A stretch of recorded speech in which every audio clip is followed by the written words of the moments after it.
Welcome back to the Cyber Resilience Brief, a SafeBreach podcast. This is our final episode of our series on Russian intelligence and proxy threat.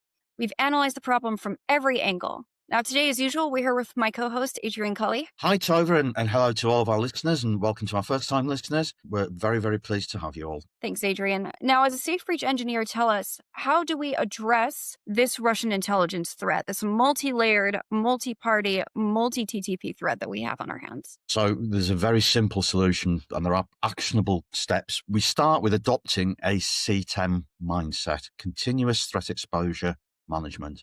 For our listeners who've not heard our episode on acronyms yet, CTEM is a term Gartner coined in the past 18 months, which encompasses a holistic view of cybersecurity and connects cybersecurity tooling and planning to business risk. Right. Now, whether you're adopting a CTEM model or you're looking at this from a more general offensive cybersecurity perspective, mitigating the threat here involves several steps and recommendations. Let's go through them one by one. First off, we are recommended to harden the human layer. Now, Adrian, what exactly does that mean? So we get to yet another acronym. CART, Continuous Automated Red Teaming, is essential. Now, I personally think, and I know let's not drown in acronyms, but CTEM, CART, AEV, they're all actually part of what may well be in 3, 4, 5, 10 years' time, an offensive cybersecurity quadrant. And we will talk in the near future about that in a lot of detail. But CART, Continuous Automated Red Teaming, includes rigorous training regarding impersonation, VoIP spoofing, but classroom training alone isn't enough. You need to test it. You need to implement it. Right. You can't validate what you can't test. How does SafeBreach do that? So we use our CART capabilities to simulate these social engineering scenarios. We can test if your employees click the links, if they report the suspicious calls. We can validate the human firewall. We also click links on your behalf. What we're doing is, we're just to stress to people, sometimes it's less than clear to them, we're not doing anti-phishing training in your employees' colleagues' inbox. What we're doing is guaranteeing that phishing activity of a threat actor is created technically across your network, across your endpoints, across your cloud, and we're checking whether your security controls are seeing that phishing activity. We're validating your anti-phishing activity rather than validating your employee. Wow, that's a great and subtle point, which actually brings us to our next recommendation, which is having adaptive multi-factor authentication, or MFA enforcement. So just basically moving away from easily phishable MFA. Can you tell us a little more about that? So yes, tokens are an ever-present part. They're not new, but they're being issued more and more. Things like FIDO2 hardware tokens. You could refer to this as hyper-factor authentication, and it really highlights how the cybersecurity arms race we're all locked in escalated. It's not that long ago. Two-factor authentication was seen as being the pinnacle of what you need to do. Then that was acknowledged as being, well, not acknowledged, it was identified. Hackers had subverted two-factor authentication. Then the new pinnacle was multi-factor authentication. And today we're now looking at adaptive multi-factor authentication, or as I like to say, hyper-factor authentication, where we've got lots of moving parts, and it's not a fixed system. It's not linear. We'll be asked for different things at different times. Why are we doing that? It's not inconvenience. For you, we're introducing inconvenience for the attacker. But simply buying tokens isn't the end. You also need AEV, as mentioned earlier, adversarial exposure validation. You need to validate that your policy is actually forcing the hyper-factor authentication, the token use, to be used. Okay, and that means essentially we can simulate a bypass. It's exactly it in one, Tova. We can simulate the techniques Scattered Spider, for example, uses, or any other threat actor, like session token theft or MFA fatigue, and verify if your adaptive policy blocks it. If we can bypass it in a simulation, so can they. That's the whole point of our activity here. Right. I mean, we specialize in making hackers cry and also simulating what they do. So what about disrupting initial access TTPs via account monitoring on cloud and SaaS? We know that that's a typical hacker technique. Again, Tova, this is actually critical. They target Salesforce, they target Snowflake, they target Okta.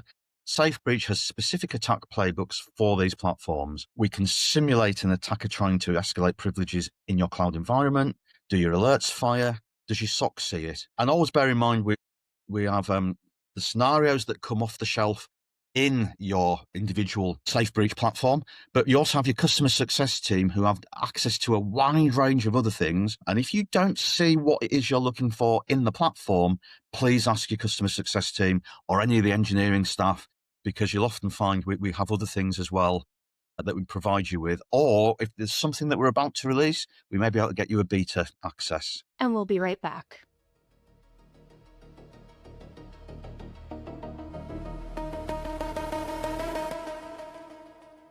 Another factor, by the way, is network segmentation. That's a big one. Classic Baz Tova breach and attack simulation, as you all know. Our research says BlackCat is being used by Russian intelligence agencies, if not they are Russian intelligence agencies, to deploy ransomware. At SafeBreach, we can run a simulation using the exact behavioral signatures of the Rust-based BlackCat ransomware. Wait, but we run the actual ransomware on your critical live production systems? Get out. Well, clues in our name, SafeBreach, we run a safe, non-destructive simulation of it.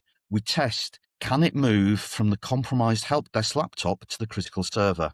If your segmentation is working, the attack stops there. You've contained the intrusion. And that in turn denies the Russians their intelligence. Exactly. It's effective use of the Lockheed Martin kill chain in practice. If the malware can't reach the data, the FSB can't co-opt it. Right, and neither can their partners. How do we disrupt the intelligence sharing between these groups? So that's a really interesting point, Tova. We're very keen to talk as defenders and interaction with the FBI, other government agencies about intelligence sharing amongst the good guys. But the reality is hostile foreign nation state, advanced persistent threats, hostile intelligence agencies, intelligence share. They're very guarded about it, but they do it. And we need to ourselves adopt their techniques for disrupting that. We need to track the convergence model. We need to identify IOCs from both the Western brokers and the Russian ransomware as a service brokers. SafeBreach constantly updates our hackers playbook with these latest threat intel feeds. When Scattered Spider again changes tactics, we update the simulation. So the strategy is don't guess, test, simulate their attacks, emulate their behaviors. We provide both against all three Russian intelligence agencies and explicitly off V and BlackCat ransomware. Exactly that, Tova. These things are all sitting on the shelf in the SafeBreach platform. We'll always co-pilot with you if you want some help or guidance, but do toughen up against Russian intelligence. The hybrid threat is too complex for paper defenses. You need to run the full chain. 1, simulate the entry, social engineering and card. 2, simulate the spread, lateral movement and bars. 3, validate your controls, adversarial exposure validation. Well, Adrian, this has been an incredibly enlightening series. We went from debunking a conspiracy theory to understanding a very real, very complex geopolitical machine. I think it's all about clarity, Tova. The proxy paradox is dangerous, but it's solvable if you take a data-driven approach, something I know is very close to your heart. It is, and perhaps you'll hear about it on a later episode. But in the meantime, thank you so much for listening to the Cyber Resilience Brief. And until next time, stay safe with SafeBreach. The Cyber Resilience Brief is a SafeBreach podcast. Executive produced by Adrian Culley and Tova Dvorin. Music produced by Sar Dressner. Hosted, edited, and compiled on Riverside. For more about SafeBreach and how you can validate your security controls across your entire IT infrastructure, visit us at www.safebreach.com. That's www.safebeach.com.